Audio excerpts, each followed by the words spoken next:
been reading a wonderful, a really wonderful passage in the Gospel of Sri Ramakrishna. And boy, there's just a lot of stuff packed in here. So I'm just going to read it to you and we'll talk about it here in a second. The master there's a devotee that's visiting Sri Ramakrishna in his room. And this devotee asks a wonderful question here. He says, "Sir, can't we realize God without complete renunciation?" I love the innocence of it. It's actually my question.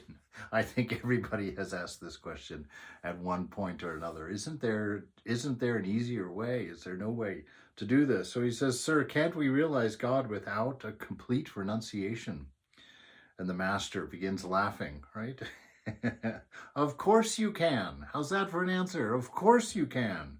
Why should you renounce everything?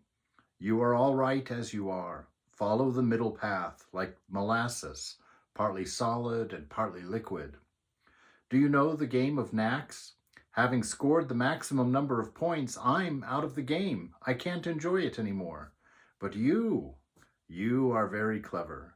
Some of you have scored 10 points, and some of you 6 points, and some 5. You have scored just the right number. So you are not out of the game like me. The game can go on. Why, that's fine." And everybody laughs out loud. I tell you the truth, right? So this is Sri Ramakrishna saying, I tell you the truth. There is nothing wrong with you being in the world, but you must direct your mind toward God. Otherwise, you will not succeed. Do your duty with one hand, and with the other, hold on to God. After the duty is over, you will hold on to God with both hands. It is all a question of the mind. Bondage and liberation are of the mind alone.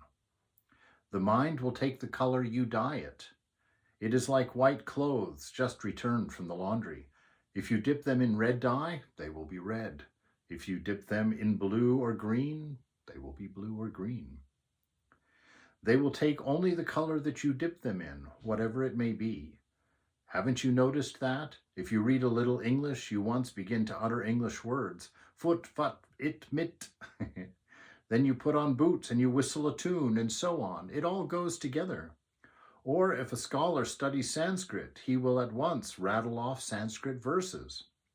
If you are in bad company, then you will talk and think like your companions. On the other hand, when you are in the company of devotees, you will think and talk only of God.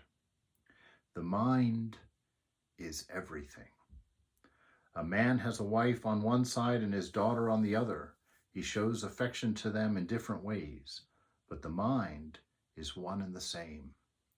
Bondage is of the mind, and freedom is also of the mind. A man is free if he constantly thinks, I am a free soul. How can I be bound? Whether I live in the world or in the forest, I am a child of God, the King of Kings. Who can bind me? If bitten, right? I am not bound. I am free. If one says keeps repeating with grit and determination that I am not bound, I am free, one really becomes free. So there's several things in here. One, that all of this is within mind, like a dream. I won't overwork that point, but this idea that all of this is mind. You know, that's why we dream every night. It's an opportunity for the divine to give us a lesson in the real nature of what we are seeing. That this is a dream in the mind of the divine that we share in. And in this dream, the beloved has become each one of us and was playing a part. But nothing here is as it seems. This is a world of constant change. You know, right now, this is a body that talks and thinks. Come back in 100 years, it'll be a little box of soil, a box of ashes. Nothing remains as it is. Nothing stays what it seems. All of it is constantly changing. And he goes on and he says, because it's of the mind is of utmost importance, because it takes the color of what you expose it to. If you go outward through the senses, you get more and more deluded, more and more confused, more and more full of wonder as to what's going on and what is all of this. But if you dye the mind in itself, it takes on its own color. It reveals to you its nature. It reveals to you your own existence, which is utterly important, because you knowing who you are determines how you see all of this. That's why he talks about the king with his daughter and his wife.